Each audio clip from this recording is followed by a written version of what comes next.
Aspirasi, barengan lagi sama Idrisania di edisi podcast kali ini. Dan episode kali ini spesial karena kita bakalan membahas tentang sosialisasi penerimaan mahasiswa baru Universitas Brawijaya tahun 2024. Seperti yang kita tahu ya, Sobat Aspirasi, bahwa sebentar lagi kita bakalan mengadakan kegiatan penerimaan mahasiswa baru Universitas Brawijaya tahun 2024 ini. Dan tentunya di sini Yudi juga sudah nggak sendirian aja, tetapi sudah bersama dengan Bapak Aulia Lukman Aziz, SSSPD MPD, selaku Humas VIA UB dan juga dosen di VIA UB. Halo Bapak, halo, selamat pagi. Pagi, sehat? Sehat, Alhamdulillah. Dari mana Bapak hari ini? Ya, dari rumah ini habis liburan, masih suasana liburan ya ini ya. Kampusnya masih sepi, kelasnya masih online, jadi agak santai. Nanti Senin mulai gaspol lagi. Iya, mulai hektik lagi, gitu ya. mulai ramai lagi ntar kampusnya. Oke. Nah, Bapak, di kesempatan kali ini ya Pak, kita bakal membahas seputar Fakultas Ilmu Administrasi di Universitas Brawijaya. Tujuannya tuh supaya Sobat Aspirasi yang menonton podcast ini dan juga mendengarkan podcast ini bisa tahu lebih dalam dan juga mengetahui seluk-beluk dari Fakultas Ilmu Administrasi ini sendiri. Oke. Mungkin bisa dijelaskan dulu nih ya Bapak, sejarah dari VIA UB itu sendiri. Oke, baik, terima kasih. Jadi Fakultas Ilmu Administrasi itu memang salah satu fakultas yang tertua ya di kampus kita. Bahkan usianya itu lebih tua daripada kampusnya. Jadi VIA itu berdiri tanggal 15 September tahun 1960. UB berdirinya tanggal 5 Januari 1963. Jadi secara umur itu lebih tua 3 tahun daripada kampusnya, sehingga kita memang menjadi salah satu fakultas yang cukup disegani ya, peminatnya juga masih banyak sampai sekarang. Dan dari dulu itu memang kekhasannya itu ada dua, administrasi niaga dulu ya namanya, sekarang administrasi bisnis, lalu administrasi negara, sekarang administrasi publik. Ini dari dulu sampai sekarang seperti ini. Ini yang paling banyak mahasiswanya dan yang paling banyak peminatnya. Dan dulu itu VIA itu pernah punya nama Fakultas Administrasi Niaga aja, FAN namanya dulu. Terus berganti menjadi FKK, Fakultas Ketataniagaan dan Ketatanegaraan. Agak rumit ya, agak sulit kalau pengucapan hari ini gitu ya. Singkatannya FKK. Nah, itu singkatan FKK itu pernah ya sama kalangan internal gitu ya. Itu diplesetin jadi Fakultas Kawin Konco. Karena banyak dosen, staf yang saling menikah. Jadi kerja di situ, jadi mahasiswa di situ, terus senang terus menikah. Terus jadi dosen di situ, sesama dosen menikah, sesama pegawai menikah. Jadi hanya dinamain Fakultas Kawin Konco atau Fakultas Kawin Teman gitu ya. Yang nggak ngerti konco harus kita terjemahkan gitu. FKK. Terus habis gitu baru berubah menjadi Fakultas Ilmu Administrasi sampai sekarang. Gitu sejarahnya.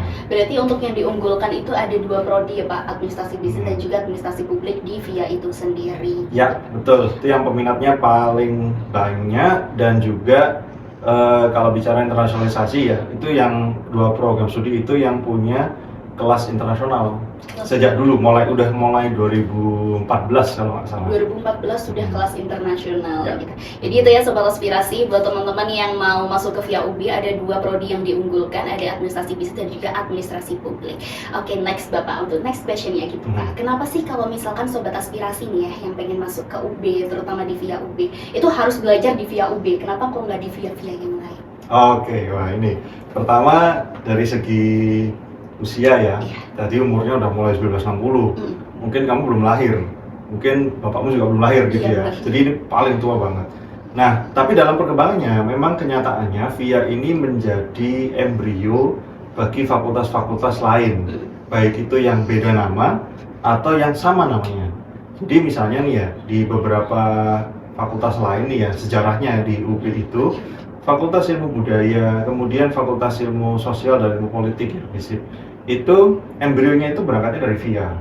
Keilmuannya itu berangkat dari VIA, kemudian yang membidani lahirnya fakultas-fakultas itu juga dosen-dosen VIA pada saat itu terlibat di situ. Kemudian lahirlah ada FISIP, ada FIB dan sebagainya. Kemudian kalau yang VIA sendiri, VIA itu di Indonesia itu tidak banyak kampus yang punya VIA.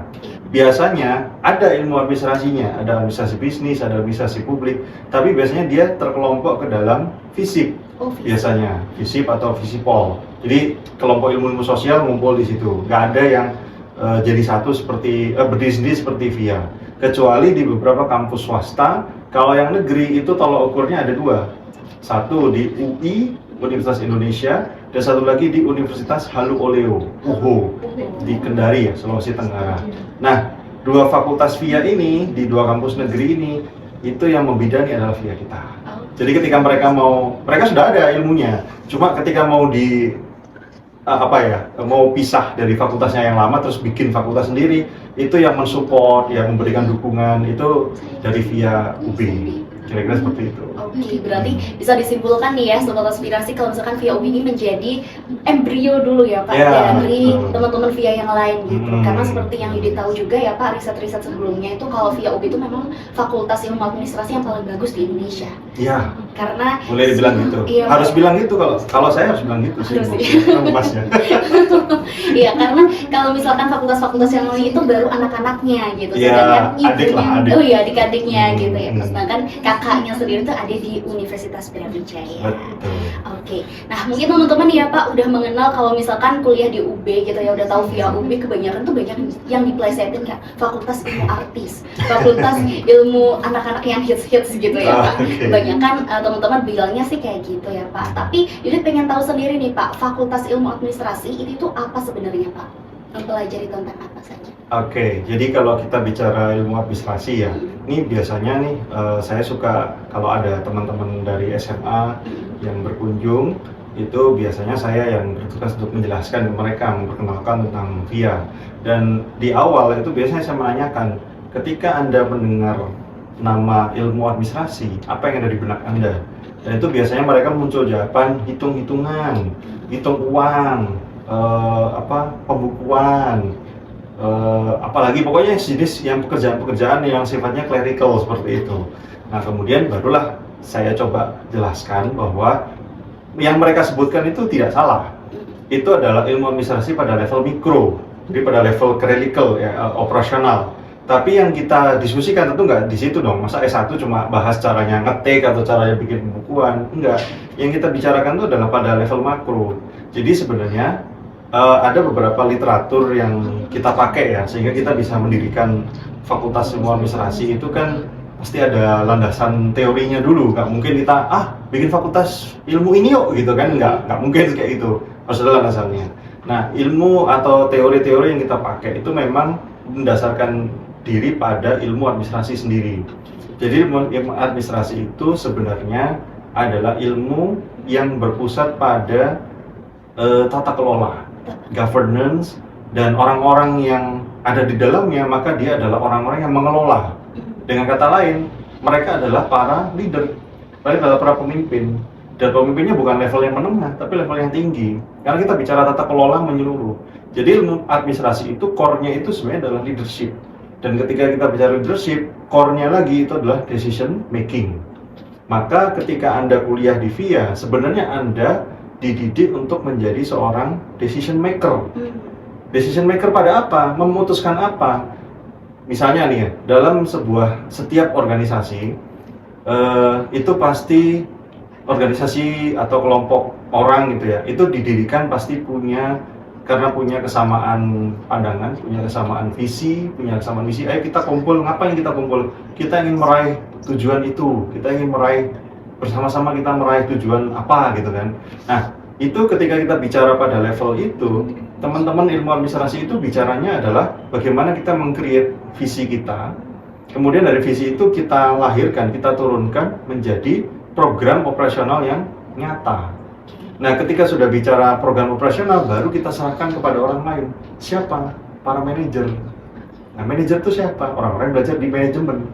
Kira-kira seperti itu. Jadi, memang ilmu administrasi, khususnya yang administrasi bisnis ya, itu biasanya saling beririsan dengan manajemen. Iya.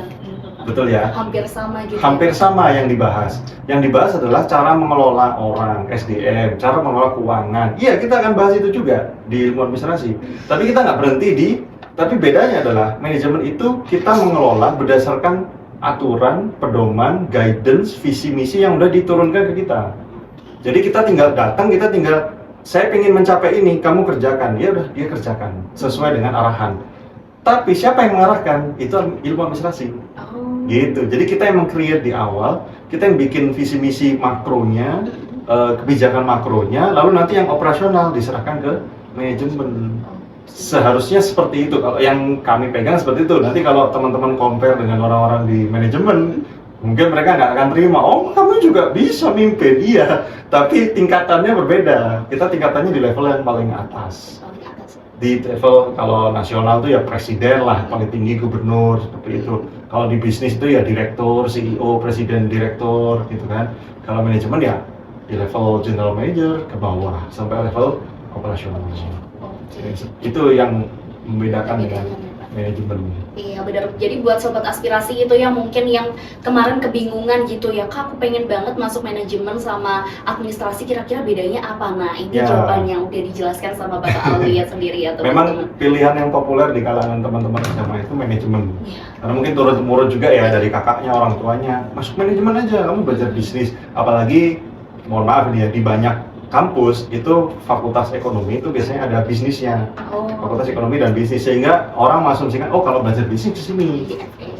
Padahal sebenarnya kalau mau kita dalami di ilmu administrasi, khususnya di administrasi bisnis, di situ kita belajar create bisnis mulai dari start, dari awal, atau kalau kita ikut di sebuah lembaga bisnis yang sudah berjalan ya, misalnya BUMN atau perusahaan yang memang sudah eksis gitu kan, ya kita masuk ke situ, kita turut campurnya di level pengelolaannya, bukan di level operasionalnya, bukan yang bagian ketik-ketik. Ya, kita nanti akan ajarkan teman-teman mahasiswa itu dengan ilmu-ilmu clericalnya, penghitungan, pembukuan itu part of the science ya, artinya yang level mikro. Tapi nggak berhenti di situ. Nanti teman-teman harus mulai masuk ke level makro, harus mulai masuk ke level kebijakan, karena udah diajari cara yang bikin kebijakan seperti apa. Dan itu ternyata nggak mudah loh, cara bikin kebijakan itu. Ini saya baru bicara di level administrasi bisnis ya. Di level administrasi negara itu lebih rumit lagi, karena mengatur pemerintahan ya, mulai dari level presiden, turun ke provinsi, gubernur, turun ke kabupaten, kota, turun ke kecamatan, kelurahan. Itu luar biasa pengaturannya. Kalau nggak dipegang sama orang-orang administrasi publik, itu akan terjadi simpang siur, tumpang tindih, dan sebagainya. Dan itu terjadi di negara kita. Nanti lanjut. Oke, udah dijelaskan gitu ya teman-teman sama Bapak Aulia sendiri tentang administrasi itu sebenarnya apa sih. Jadi buat teman-teman yang memang pengen atau punya minat gitu ya ke bidang leadership, terus decision making, itu bisa banget untuk masuk ke VIA UB. Oke Bapak, mungkin karena kita tadi juga udah mulai mengulik dan juga mengetahui lebih dalam tentang VIA UB nih Bapak, boleh dijelaskan Bapak kira-kira nih ya VIA UB itu prestasinya apa sih Pak di tahun ini atau mungkin di tahun yang lalu? Oke. Kalau prestasi, alhamdulillah ya, mahasiswa kami ini sangat aktif sekali mengikuti berbagai kejuaraan, karena memang itu adalah bagian dari target yang dibebankan oleh fakultas, ya, oleh pimpinan, oleh dekanat kepada setiap lembaga organisasi kemahasiswaan. Jadi di VIA itu teman-teman itu ada 17 lembaga otonom fakultas ya, istilahnya LOF atau unit kemahasiswaan lah pokoknya. Dan itu cukup mencakup hampir semua minat dan bakat yang mungkin dimiliki oleh seorang anak SMA, kira-kira gitu. Jadi kalau mau masuk, mau bidang apa aja ada. Yang bidang pemikiran, misalnya berpikir ilmiah ada, seperti RSC, ada Research Study Club ya. Kemudian yang suka olahraga juga ada sendiri, namanya Mafioso. Itu biasanya teman-teman tuh olahraganya kalau nggak futsal, sepak bola, badminton, basket, volley, yang besar-besar itu. Bahkan kalau mau olahraga kayak basket, kemudian badminton sama tenis meja, itu mereka nggak usah cari lapangan, karena kita punya lapangan sendiri. Nah, kita punya gelanggang olahraga sendiri. Jadi kita nggak perlu cari sewaan tempat lain, kita nggak perlu gantian sama yang lain. Di VIA sendiri sudah ada gelanggangnya sendiri, namanya gelanggang prestasi. Kemudian yang suka apalagi ya, yang suka musik ada tuh AMC, atau yang suka paduan suara juga ada. Bisa choir tuh juga cukup sering ya mengikuti kejuaraan-kejuaraan nasional, internasional, dan mereka juga membawa penghargaan yang nggak sedikit. Jadi cukup berprestasi juga choir kita. Kemudian ada apa lagi ya, kajian-kajian Islam juga ada ya, namanya Forkim, kemudian dan lain sebagainya. Oh, seni tari juga ada, SSM ya, Sanggar Seni Mahasiswa. Itu ada tari tradisional, ada tari kontemporer, ada gamelan. Ya, gamelan buat teman-teman yang di luar Jawa itu, kita di Jawa itu kan alat musik tradisional namanya gamelan. Satu perangkat banyak gitu ya. Nah itu kalau teman-teman belajar itu kita juga udah punya gamelannya. Bahkan kita ada grup karawitannya ya, pemain gamelan itu campuran mahasiswa, dosen dan mahasiswa. Mahasiswa, dosen dan tenaga kependidikan atau staff ya. Namanya apa ya? Raras Mekar Arum. Ya. Ada sendiri gitu ya Pak? Ada sendiri, ya mereka punya jadwal latihan sendiri dan kadang-kadang ya tampil di mana gitu. Cuma memang kalau tampil ya nggak yang kayak di kafe gitu ya, karena barang bawaannya berat. Bawa gong aja susah itu. Kalau band kan tinggal bawa gitar gini aja selesai. Tapi mereka masih aktif dan masih latihan. Itu udah sepuh-sepuh juga tuh. Banyak juga ya.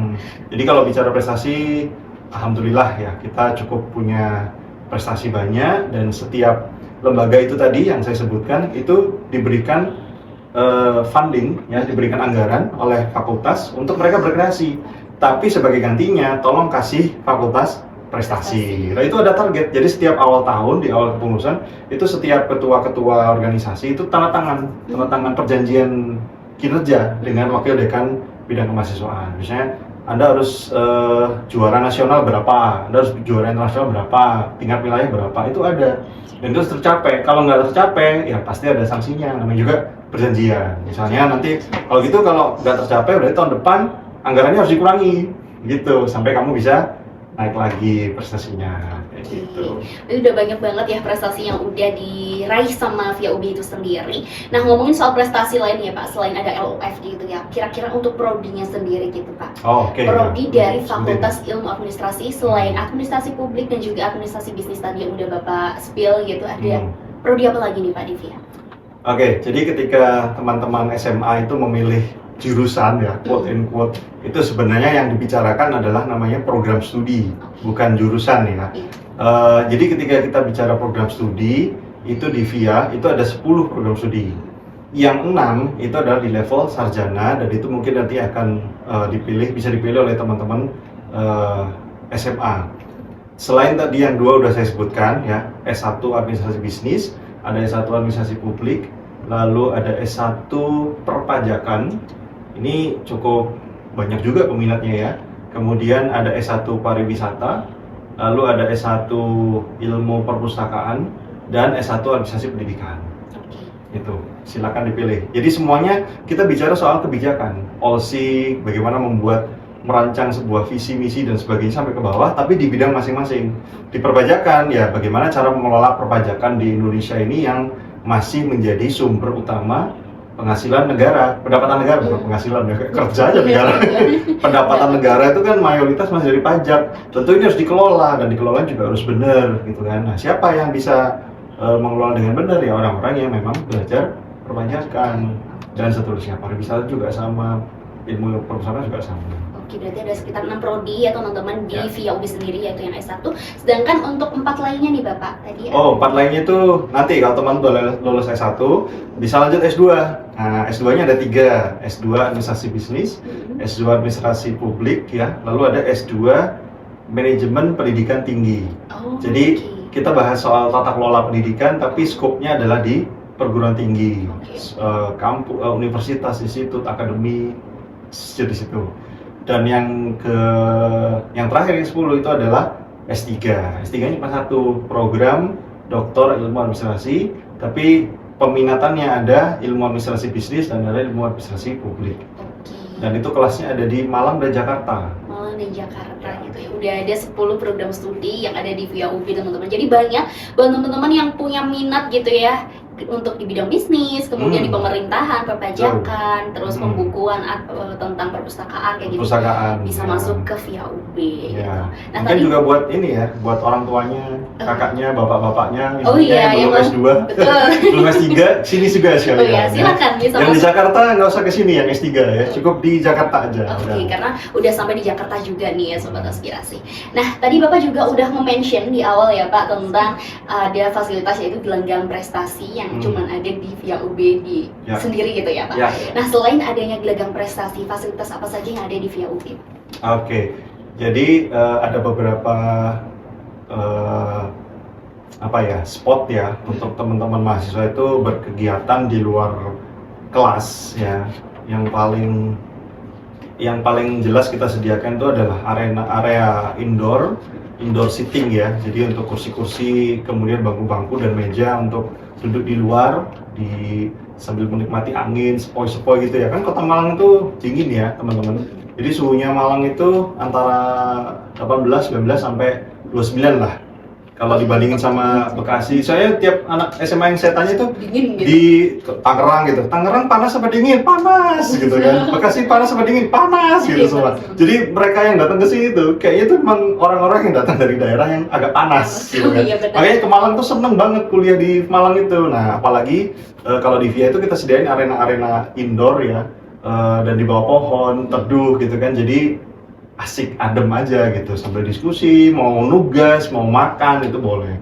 Lalu ada juga hall tempat untuk meeting teman-teman mahasiswa biasanya bikin acara seminar, workshop yang besar, nasional, internasional. Itu ada beberapa tempat hall meeting.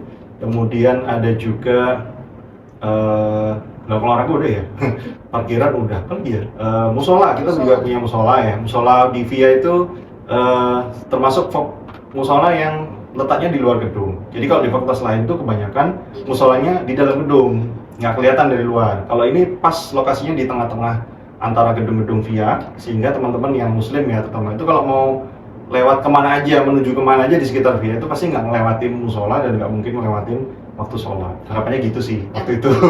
Kenapa bikin di situ ya? Harapannya itu supaya orang VIA itu selalu ingat sholat gitu. Ingat sholat dan juga Iya. waktu ibadahnya gitu. Iya. Oke.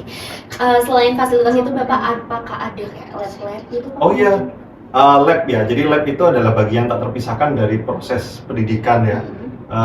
Cuma bedanya kalau di ilmu sosial dengan di ilmu alam itu pasti beda ilmu sains ya. Kalau ilmu sains itu labnya itu kelihatan banget gitu. Ada peralatannya, ada gelas ukurnya, ada tabung dan sebagainya. Kalau labnya ilmu sosial itu sebenarnya ya kita sediakan ruangan untuk berbagai lab ya. Ada lab kreativitas inovasi, ada lab bahasa, ada lab perpajakan. Kita juga punya lab galeri investasi buat yang mau belajar investasi. Tapi memang tidak kelihatan ada gelas ukurnya. Oke. Jadi yang ada ya ada meja, kursi, kadang ada komputer ya untuk berinteraksi, untuk berdiskusi. Sebenarnya kalau labnya ilmu sosial itu ya bisa di mana aja gitu kan. Karena yang dibutuhkan bukan peralatan, tapi yang dibutuhkan adalah sesuai namanya ilmu sosial. Sosial itu kan dengan orang ya. Jadi yang dibutuhkan ilmu sosial itu labnya ya orang. Siapa orangnya? Ketemu di luar sana itu orang gitu. Itu lab kamu. Jadi keluar kelas kamu ketemu orang siapapun ya itu labnya. Sebenarnya gitu. Interaksi gitu kan.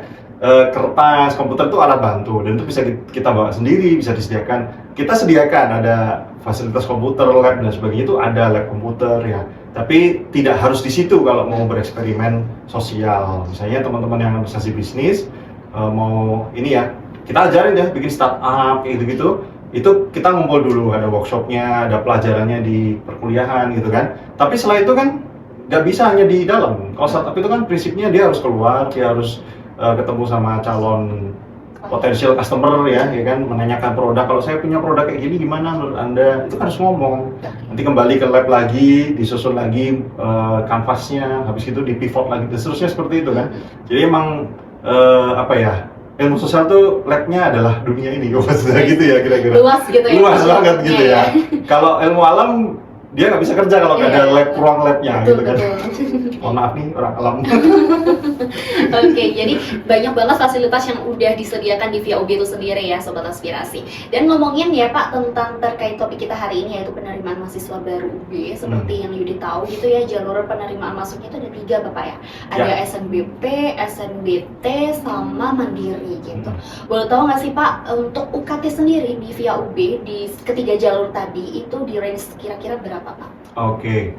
Ini juga banyak ditanyain ya sama teman-teman SMA ya dan guru-guru yang berkunjung. Kalau range UKT di UB secara umum itu variasinya sangat banyak karena memang tergantung proses pendidikannya. Tentu saja yang di ilmu alam, ilmu sains itu lebih tinggi daripada yang di ilmu sosial. Nah, karena VIA ini adalah ilmu sosial, maka memang biaya UKT-nya relatif lebih rendah daripada di ilmu alam. Kalau mau dijabarkan, UKT itu kan ada 7 level ya, ada 7 level, mulai dari level 0 itu adalah untuk para penerima beasiswa bidik misi, sehingga sudah dibiayai dari pemerintah, mereka nggak perlu bayar apapun. Lalu mulai level 1 itu sekitar 500.000 lah, level 1, sampai level yang tertinggi adalah level 7 itu di angka 5-6 jutaan. Dan itu memang UKT itu akan ditetapkan oleh universitas ya berdasarkan keadaan keluarga pendaftar. Jadi ketika teman-teman daftar itu kan nanti akan diminta untuk menyerahkan beberapa dokumen tentang keluarga ya. Jadi di situ nanti tim universitas akan menilai ini kira-kira dengan kemampuan orang tua segini itu cocoknya di UKT level berapa. Dan itu masih bisa dibanding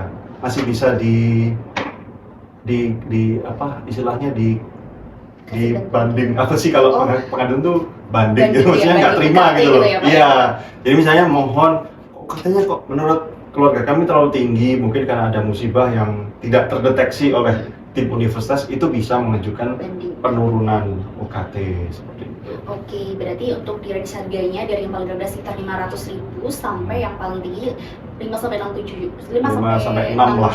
jutaan ya. Oke, jadi menurut Yudit nih ya, Sobat Aspirasi itu masih lumayan worth it untuk kita berkuliah di UB, terutama di Fakultas Ilmu Administrasi itu sendiri. Ya, dan biaya hidup di Malang juga lebih rendah ya daripada di Jabodetabek tentunya. Di sini kamu 10.000 udah dapat nasi pecel, udah sama peyek, udah sama bakwan jagung ya, udah lengkap lumayan lah gitu buat sekedar makan ya kan.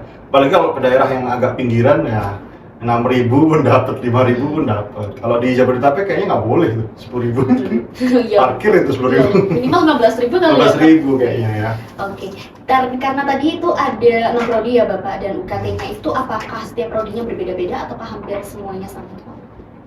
Kalau prodi-prodi itu hampir sama. Hampir sama, karena memang secara keilmuan juga ya sama ya, ilmu sosial juga, jadi semuanya nggak membutuhkan fasilitas yang terlalu banyak ya, yang rumit, sehingga memang rata-rata biayanya kurang lebih seperti itu, hampir sama gitu. Hampir sama. Oke. Nah, kalau misalkan nih ya Bapak, ada teman-teman yang sebenarnya kayak UKT-nya itu terlalu tinggi, tapi mereka itu masih belum sempat untuk mengajukan banding UKT tadi gitu. Nah, terus mereka kayak terlambat membayar gitu Pak.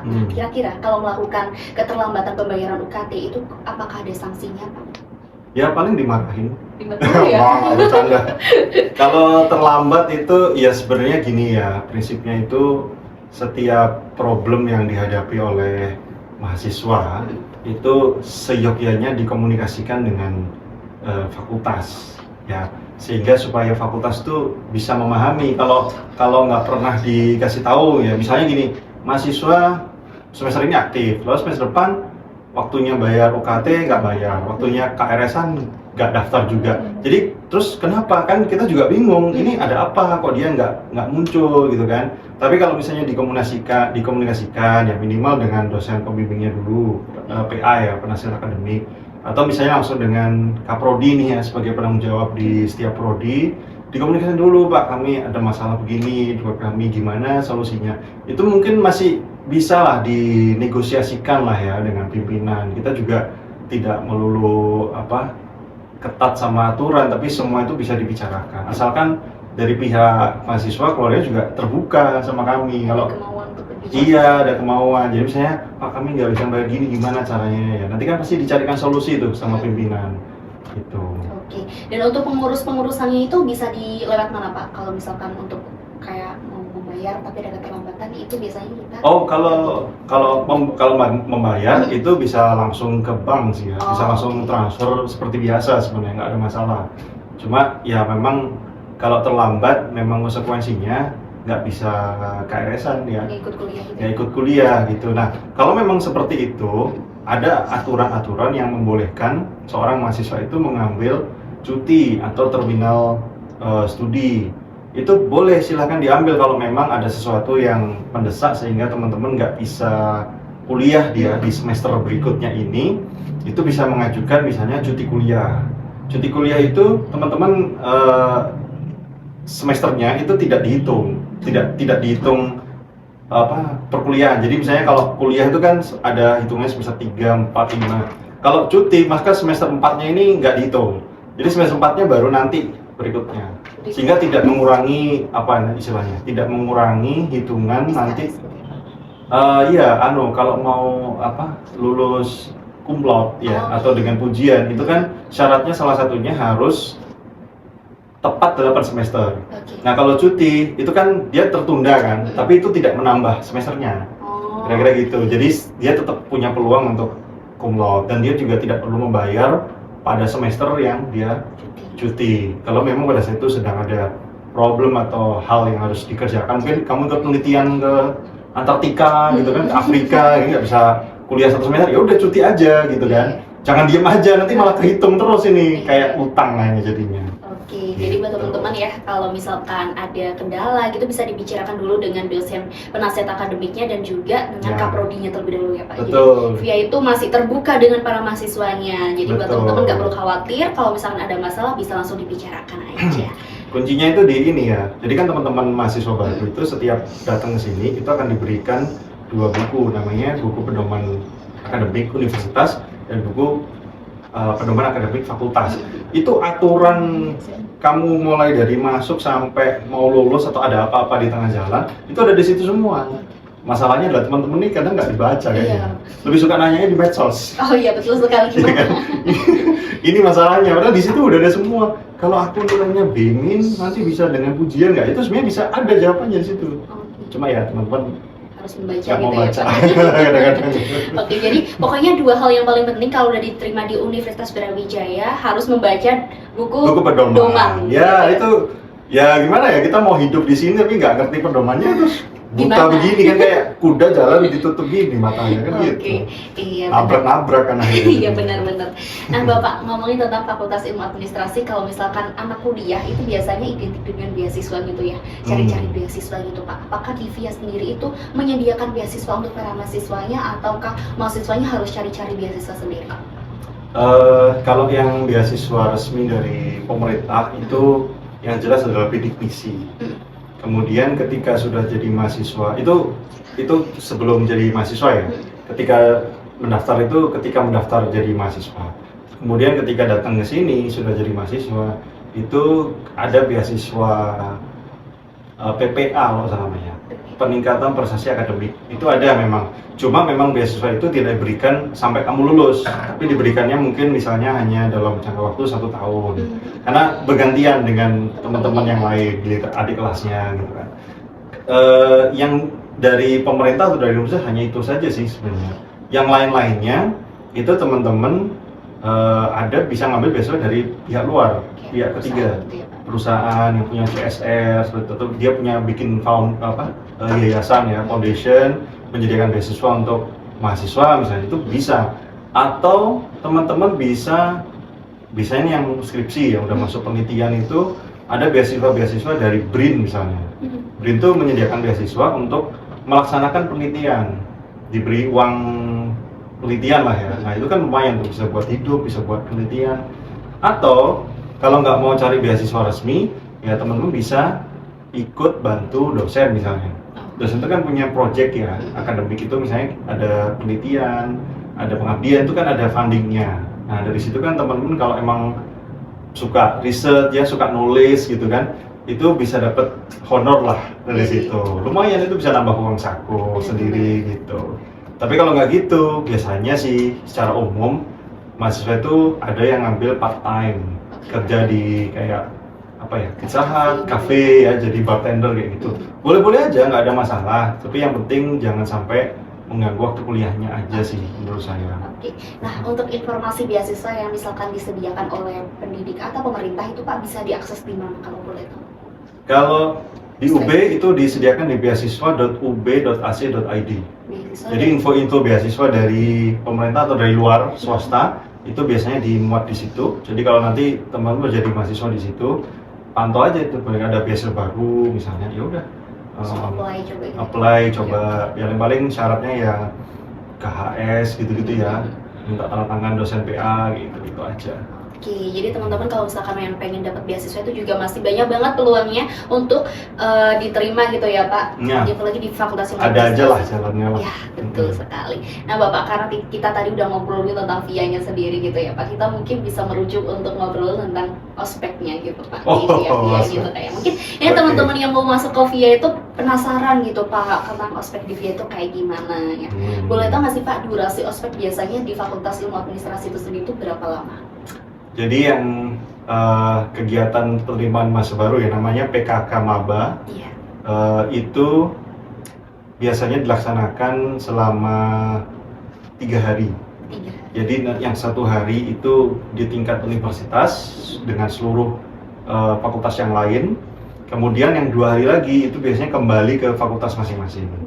Nah di situ biasanya diberikan materi ya tentang perkuliahan, tentang sistem administrasi di fakultas, misalnya kayak ngurus itu tadi, kayak ngurus beasiswa atau ngurus keringanan itu seperti apa, kemudian sistem akademiknya, jadi KRS itu apa, kan nggak ada tuh ya istilah-istilah itu di SMA kan, KRS itu apa, KHS itu apa, itu cara ngurusnya gimana, itu akan dijelaskan. Kemudian fasilitas seperti perpustakaan itu cara menggunakannya gimana, itu juga dijelaskan.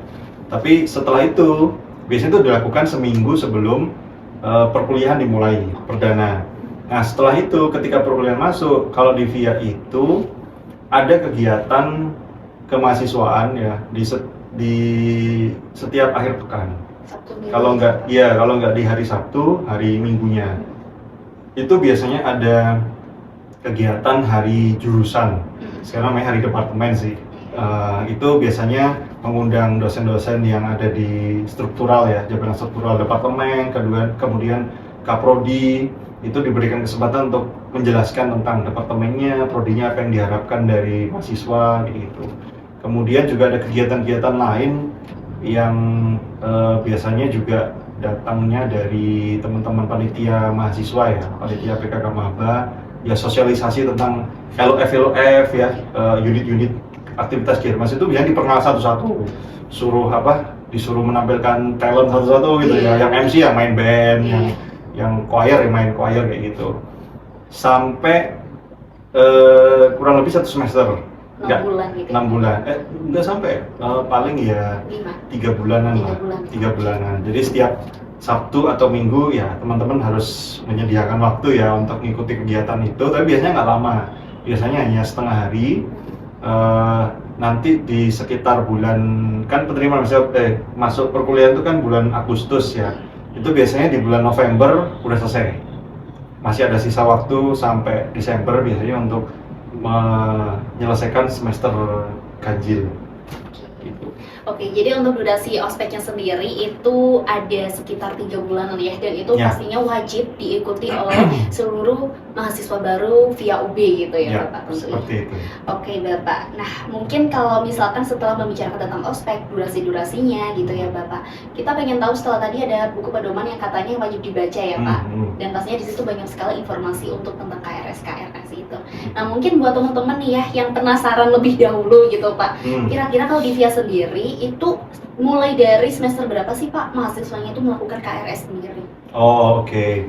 Jadi kalau di VIA itu teman-teman mahasiswa baru itu di semester 1, semester ganjil itu tidak perlu mikir KRS karena itu sudah disediakan oleh fakultas, sudah terpaket, jadi teman-teman tinggal melaksanakan aja. Tapi ketika masuk semester 2 dimulailah KRS War ya. Jadi teman-teman harus memprogram sendiri mata kuliahnya sesuai dengan panduan. Jadi bukan asal aja ngambil, tapi sebenarnya di buku panduan itu sudah ada kurikulum setiap prodi. Jadi di semester 2 itu ngambil mata kuliah apa, semester 3 ngambil mata kuliah apa, itu sudah ada. Tapi teman-teman harus memproses sendiri untuk mengambil mata kuliahnya. Dalam arti memilih kelasnya. Ya kan, kelas itu implikasinya kepada jadwal perkuliahan. Jadi teman-teman memprogram sendiri, asalkan kuotanya tidak habis, teman-teman pasti kebagian mata kuliah yang wajib, kira-kira gitu. Nah kebanyakan kan ya Pak, teman-teman itu yang mau KRS itu kayak takut gitu, Kak aku masih belum paham nih gimana caranya, takut salah ambil kelas lah atau kayak gimana, kira-kira ada tutorialnya atau kayak gimana, sosialisasi gitu mungkin? Sebenarnya ya sistemnya itu adalah setiap pergantian semester itu mahasiswa itu berkonsultasi dengan dosen penasihat akademik masing-masing. Jadi setiap mahasiswa itu nanti semester 2 itu pasti akan diberi satu orang dosen penasihat akademik. Di situ kamu bisa berkonsultasi tentang mata kuliah apa yang harus diambil, termasuk problem-problem apa yang mendera ya selama perjalanan akademik itu silakan dimanfaatkan. Selain susunan kurikulum yang sudah ada di buku pedoman. Jadi misalnya, aku tahu ini kalau mata kuliahnya masih wajib semua, itu sebenarnya pun nggak usah konsultasi dengan dosen PA pun masih nggak ada masalah. Tinggal program aja, ambil, ya masuk ke sistem, ambil, udah selesai, gitu kan. Tapi masalah itu mulai muncul ketika ada mata kuliah yang sudah diambil tapi tidak lulus atau nilainya jelek misalnya. Kemudian ingin mengulang supaya nilainya lebih bagus di semester berikutnya. Problemnya adalah di semester yang sama, ketika mau mengulang itu bebannya juga masih tinggi. Lalu gimana? Nah, konsultasi ke dosen PA, solusinya gimana Pak? Apakah diambil sekarang atau nanti aja belakangan ketika udah mulai agak luang, misalnya semester 7, 8 tuh mata kuliahnya udah mulai habis, jadi udah nggak banyak beban kuliah. Nah, tinggal ngambil mata kuliah mana yang kemarin masih jelek nilainya, ingin diulang, diambilnya di situ. Kira-kira gitu. Nah, itu konsultasinya sama dosen PA. Dosen PA. Iya, jadi tenang aja, nggak usah khawatir. Betul. Bisa konsultasi sama dosen. Kamu jangan menganggap dirimu sendirian gitu ya. Itu dosen itu ada di situ. Kamu bisa tanya ke mereka. Oke, jadi tenang aja, nggak perlu khawatir gitu ya Bapak. Nah, kemudian nih Bapak mau tanya lagi untuk sistematis, karena tadi ada semester gitu ya Pak, semester akhir kalau teman-temannya mau ngulang kuliah gitu. Itu via sendiri ya Pak, apakah ada semester antara gitu Pak mungkin? Oh iya. Teman-teman itu melakukan pengulangan. Oh iya, ada. Jadi antara semester genap ke semester ganjil ya, tahun ajaran baru, antara bulan Juni, Juli, Agustus itu kan libur panjang. Itu kalau secara akademik itu namanya adalah semester antara. Dulu namanya semester pendek, tapi sekarang dinamai semester antara. Kenapa? Karena berbeda. Semester pendek itu hanya diperuntukkan bagi pengulangan mata kuliah yang mau diulang saja. Dan jumlah pertemuannya pendek sesuai namanya, hanya 12 pertemuan. Tapi kalau mau ngambil mata kuliah baru nggak bisa, harus nunggu semester reguler, ganjil atau genap. Kalau semester antara itu sama dengan semester biasa. Panjangnya 16 pertemuan termasuk 2 ujian ya, UTS dan UAS. Cuma waktunya yang dimepetin, jadi paling hanya sebulan. Jadi mata kuliah jumlah pertemuan selama 4 bulan itu dimampatkan jadi 1,5 bulan. Jadi hampir setiap hari kamu kuliah gitu. Selasa Rebo gitu ya. Dan itu selain untuk mengulang mata kuliah yang jelek ya atau yang belum diambil, boleh mengambil mata kuliah baru. Jadi misalnya ada mata kuliah yang bukan wajib ya, yang pilihan misalnya. Itu pingin diambil sekarang, nggak usah nunggu nanti semester tua misalnya. Itu kalau kamu bisa mengajak minimal berapa orang tuh ya? 10 orang temanmu untuk ambil mata kuliah yang sama, maka nanti prodi akan membukakan kelas itu untuk kamu, diberi dosen nanti. Jadi kamu udah ngambil duluan, sehingga harapannya nanti kuliahnya bisa lebih cepat selesainya secara waktu, bukan secara jumlah semester. Kalau jumlah semester antara dihitung 1 semester sama. Kalau semester pendek itu dihitungnya setengah semester. Jadi ketika nanti Anda, kalau dulu ya, kalau kita ngambil semester pendek, itu di akhir itu akan ada kata-kata kayak gini, diselesaikan dalam waktu 8,5 semester. Oh berarti pernah ngambil semester pendek, gitu. Kalau ngambil semester pendek 2 kali ya 1 berarti. Tapi kalau semester antara itu dihitung 1. Jadi kalau Anda ngambil semester antara sekarang, maka Anda sudah terhitung ngambil, misalnya nih sekarang lagi semester 4 nih ya, ntar bulan Juni, Juli, Agustus kuliah semester antara, maka itu di semester 5-nya dia. Jadi saya udah kuliah 5 semester. Semester ganjilnya itu 6 semester berarti. Maka kalau Anda mau kuliah, mau lulus dengan cum laude ya, artinya dengan ujian sekarang, harus selesai di semester ke-8 Anda. Kapan itu? Islam dihitung sendiri. itu lebih cepat satu semester daripada yang teman-teman yang nggak ngambil semester antara. Oke, berarti Gitu. buat teman-teman Bingung ya? iya, kayak lumayan panjang gitu ya Pak. Lumayan panjang ini penjelasannya ya, Iya. tapi nggak apa-apa, nanti ketika di sini aja ngelakoninya ya. Sekarang tenang aja. Jadi informasinya kalau di VIA sendiri itu untuk semester antaranya nggak cuma untuk mengulang aja, tapi juga ada kesempatan untuk mengambil mata kuliah baru atau percepatan semester gitu. Betul. Oke.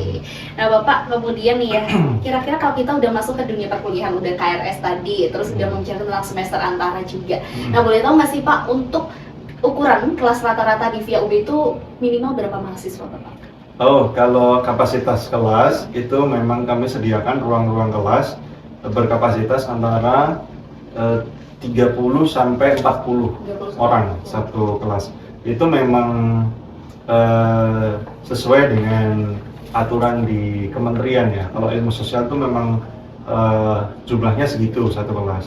Tapi kalau ilmu sains itu biasanya lebih sedikit, antara 20 maksimal sampai 30. Bahkan ada yang kelasnya hanya 10, 7 orang karena memang banyak banyak prakteknya. Kayak saya pernah dengar ada dosen arsitektur itu yang bilang kelas saya itu cuma 7 orang. 7 orang. Karena memang yang dipelajari harus kan gambar ya, arsitektur itu memang harus intensif.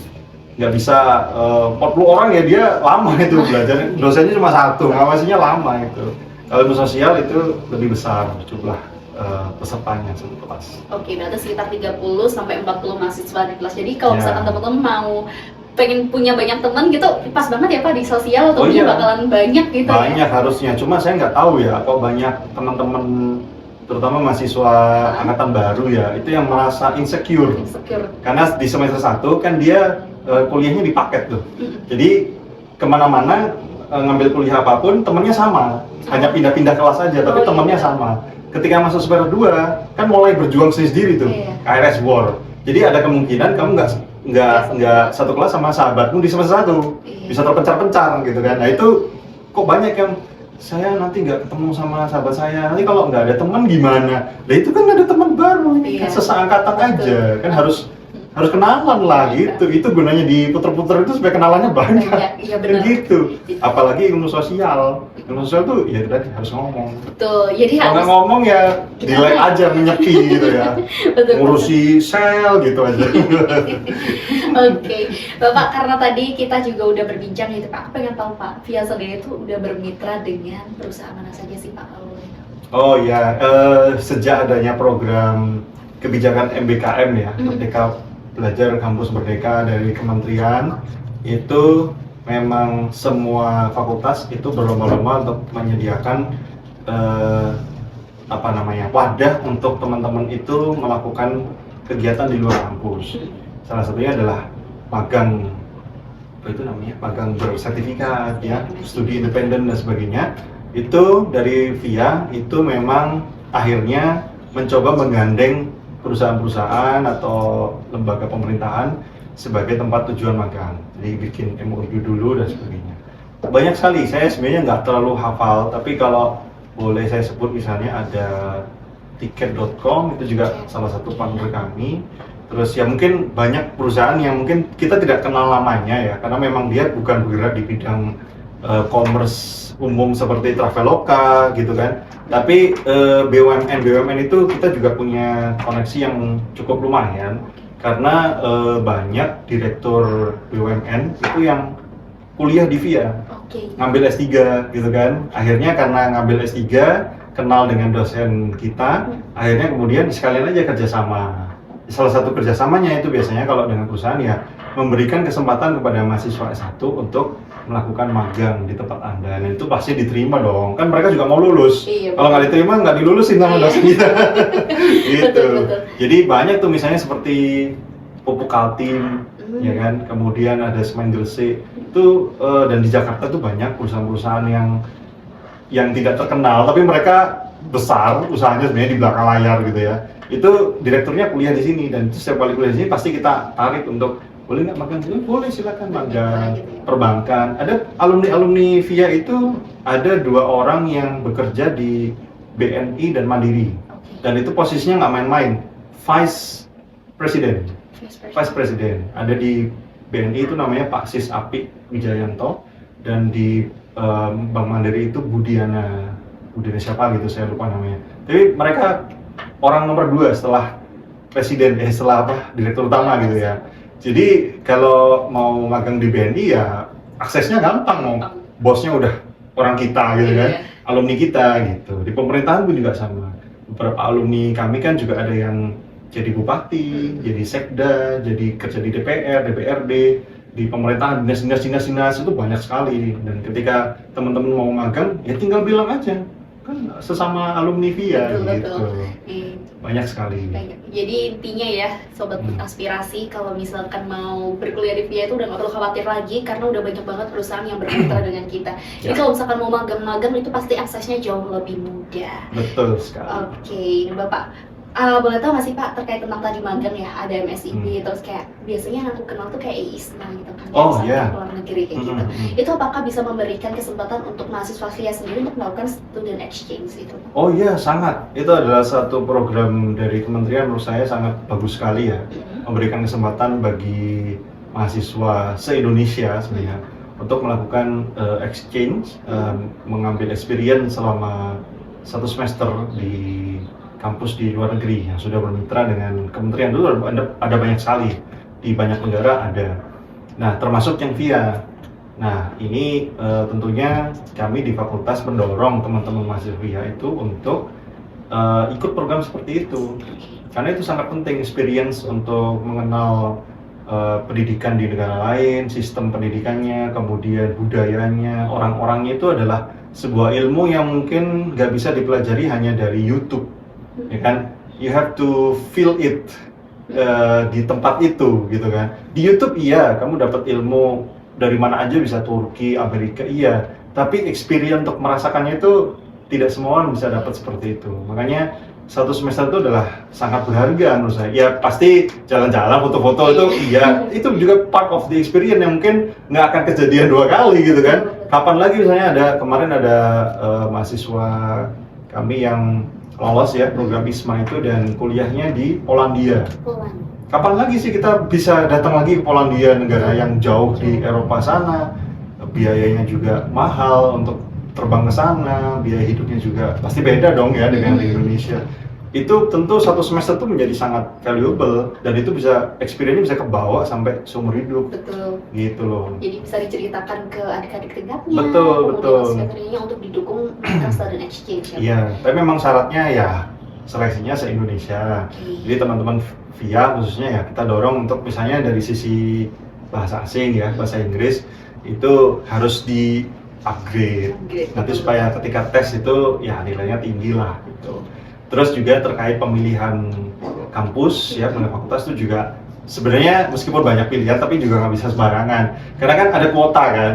Nah kuota itu kalau misalnya Harvard gitu kan, semua pada mau ke Harvard ya pasti saingannya lebih banyak. Mending kita pilih negara yang negara maju tapi kampusnya nggak terlalu banyak didatengin mahasiswa lain misalnya. Makanya kemarin mungkin salah satu tipsnya mahasiswa kami itu ya pilih negara yang tidak terlalu populer seperti Polandia. Polandia itu di mana gitu kan? Tapi itu kan Eropa juga gitu loh. Sudah cukup lah ada ngerasain Eropa dari Polandia harus ke Inggris, Prancis, Jerman. Itu mungkin terlalu banyak peminatnya. Jadi pesaingnya juga banyak. Jadi pilih negara-negara yang kecil-kecil tapi di Eropa juga gitu. Soalnya bisa nambah ilmu dan juga experience baru gitu ya. Iya, atau dari ketika udah di situ, kalau Eropa itu kan bisa kemana-mana kan dekat tuh ya, mau ke negara sebelah, negara situ kan negara semua. Kalau Indonesia kan emang sulit ya, sana laut, sini laut, sini laut gitu. Betul. Kalau Eropa kan akhir pekan gitu ya, nggak ada kuliah akhir pekan, naik kereta, udah nyampe Jerman, udah nyampe Prancis, pulang lagi gitu kan. Itu, yang penting masuk dulu lah, lolos dulu. Ke Prancisnya ntar ketika Indonesia kan diatur nanti. Intinya ya teman-teman di VIA itu juga bakalan didorong dan juga didukung oleh semua sivitas akademik untuk teman-teman yang pengen student exchange. Betul. Nah Bapak, untuk pertanyaan yang ini sepertinya akan menjadi pertanyaan terakhir gitu ya Bapak. Apakah mungkin untuk VIA sendiri ada syarat dan juga kriteria untuk menyeleksi calon mahasiswa baru Universitas Brawijaya 2024 ini Pak? Oh baik. Kalau seleksi di pintu masuk seleksi nasional itu kami nggak punya kewenangan di sana. Itu sepenuhnya di handle oleh kementerian dan juga penyelenggara ini ya, penyelenggara seleksi itu LPTMT apa itu ya, LPMPT lembaga. gitu ya? Ya, seperti itu. Maaf, saya nggak hafal. Itu sepenuhnya dihandle oleh mereka. Yang penting adalah teman-teman kalau mau masuk yang jalur prestasi itu memang kalau di UB itu yang dicari adalah prestasi nasional atau internasional juara 1, 2, atau 3 itu. Jadi kalau teman-teman nih misalnya punya selama SMA itu punya 10 prestasi, juara 1, 2, 3 semua nasional internasional, nanti yang diajukan ke UB itu yang diambil 3 yang paling keren, yang paling bagus, paling prestisius, sehingga dipertimbangkan untuk masuk jalur prestasi. Kalau jalur tes ya sesuai nilainya kan, itu kan kayak jual beli kan. Betul. Aku punya nilai berapa, dimasuk situ bisa nggak? Nah kan gitu. Usahakan aja dapat nilai yang sebagus-bagusnya ya, supaya peluang masuk via lebih besar. Nah baru di seleksi mandiri itu kita bisa ikut campur karena memang panitianya diserahkan ke fakultas masing-masing. Jadi ketika teman-teman nanti mendaftar di jalur mandiri ya, terpaksa misalnya yang atas-atas nggak lulus jalur mandiri itu bisa nanti yang jelas ada sesi wawancara khususnya bagi yang masuk membawa prestasi. Nah itu nanti teman-teman pastikan sama sih sebenarnya syaratnya ya, pastikan membawa bukti-bukti sah gitu ya bahwa Anda pernah berprestasi di kejuaraan ini dan itu, tunjukkan nanti ke panitia, maka nanti panitia akan mempertimbangkan supaya bisa masuk di via dan selama kuotanya masih ada. Jadi tadi kan ada 6 prodi nih ya yang S1. Yang saya bilang tadi di awal, administrasi publik dan bisnis ini yang paling tua. Memang jumlah kelasnya paling banyak, tapi memang jumlah peminatnya juga paling banyak, sehingga pesaingnya juga lumayan. 50-50 ya. Kalau mau ngambil masuk via ya silahkan ambil prodi yang mungkin masih baru-baru seperti prodi administrasi pendidikan, ilmu perusahaan itu masih baru-baru. Jadi bisa masuk ke situ, tapi ya kembali lagi sih ke minatnya teman-teman ya. Kalau emang nggak minat di ngurusi pendidikan ya, saya lebih minat ngurusi negara Pak, yang lebih luas lagi ya, nggak apa-apa, tetap masuk ke administrasi publik. Pastikan aja kamu bawa prestasi yang terbaik ya, insya Allah bisa lolos kok. Gitu. Amin. Boleh kasih Pak tips and trick buat sobat aspirasi yang nonton podcast ini dan juga dengerin podcast ini supaya bisa masuk ke via UB nih, mungkin cita-citanya pengen ke via UB. Oke. Ada 2 nih ya. Yang pertama teman-teman, kalau bicara masuk atau enggak itu kan sebenarnya kita bicara rezeki ya. Kalau kita bicara rezeki itu kunci rezeki itu bukan di tangan kita tapi sudah ditentukan. Nah kalau ketika kita bicara hal-hal yang sudah ditentukan, kita hanya bisa berdoa dan berikhtiar. Nah ikhtiar itu ya yang kelihatan adalah Anda menyiapkan diri, belajar, kalau perlu les ya. Kayak saya dulu juga ngambil seleksi masuk kampus tuh ya lewat tes itu, tapi dulu namanya bukan SNBT ya kan, apalah dulu SNPTN atau apa gitu. Itu saya menyiapkan diri, ikut les di Primagama, di Ganesha gitu-gitu. Itu yang nampak. Tapi usaha-usaha yang tidak terlalu nampak itu juga penting. Misalnya Anda berdoa, Anda minta restu sama orang tua, terus Anda ibadahnya dijaga. Ketika kalau Anda seorang muslim ya, sholatnya nggak boleh bolong, nggak boleh, kalau bisa jangan telat, harus on time. Kalau seperti itu pasti Allah akan senang. Ya sama lah dengan kalau kamu sama ke orang tua baik, maka orang tua juga mungkin kamu nggak minta, orang tua udah ngasih, ya kan? Kayak dulu saya pernah waktu kecil tuh lagi sakit, demam, nggak bisa masuk sekolah, terus orang tua saya keluar, tiba-tiba pulang itu bawa majalah kesukaan saya, Bobo atau apalah waktu itu yang seneng. Tahu Bobo ya? Tahu ya. Itu kan saya seneng dulu Bobo. Tiba-tiba pulang dibawain Bobo. Saya nggak minta, tapi orang tua karena baik sama kita, hanya dikasih. Padahal kita nggak minta. Nah Allah itu seperti itu. Tuhan itu sama. Kalau kita baik sama Allah, maka Allah juga akan baik sama kita. Kemudian yang kedua adalah ketika kita tidak tercapai keinginan kita, maka itu it's not the end of everything sebenarnya. Kuliah di via itu ya memang bagus, tapi kalau memang itu bukan jalan yang ternyata tertakdir untukmu, maka nggak usah khawatir. Sebenarnya menurut saya nih ya, Anda kuliah di mana saja itu bisa kok berhasil. Betul. Bukan masalah tempatnya Anda kuliah di mana. Mohon maaf saja, kuliah di UB kemudian nggak berhasil itu ya ada juga gitu loh. Artinya bukan jaminan kuliah sini terus keluar semua berhasil, enggak juga gitu loh. Itu kembali ke bagaimana setiap orang itu menyikapi waktu, kesempatan yang dia miliki. Kalau dia masuk ke sini lalu dia cuma diem aja, nggak pernah aktif, kuliah juga sekedarnya kayak gitu-gitu, ya gimana kita bisa berharap dia sukses gitu kan. Tapi sebaliknya, Anda kuliah di kota Anda sendiri misalnya, di kampus lokal, nggak terlalu terkenal gitu kan, tapi Anda effortnya luar biasa, apalagi di zaman internet seperti ini, informasi bisa dapat dari mana-mana, kursusan skill juga bisa dipelajari dari mana-mana, gratis juga ada gitu kan. Kalau Anda genjot itu ya, saya kira nasib Anda juga baik, nggak lihat kampusnya dari mana gitu loh. Jadi ya nggak usah terlalu, ya berkeinginan tuh bagus, usahakan ya ikhtiar, tapi manakala itu tidak tercapai ya sudah, it's fine, carilah jalan lain. Ada juga tuh yang DM ke Instagram kami kan, misalnya hai Via, terimalah aku gitu kan, ternyata nggak keterima ya. Via tunggu aku tahun depan, ya itu masa nunggu tahun depan sih, masa tahun ini terus ngapain gitu loh, nganggur gitu.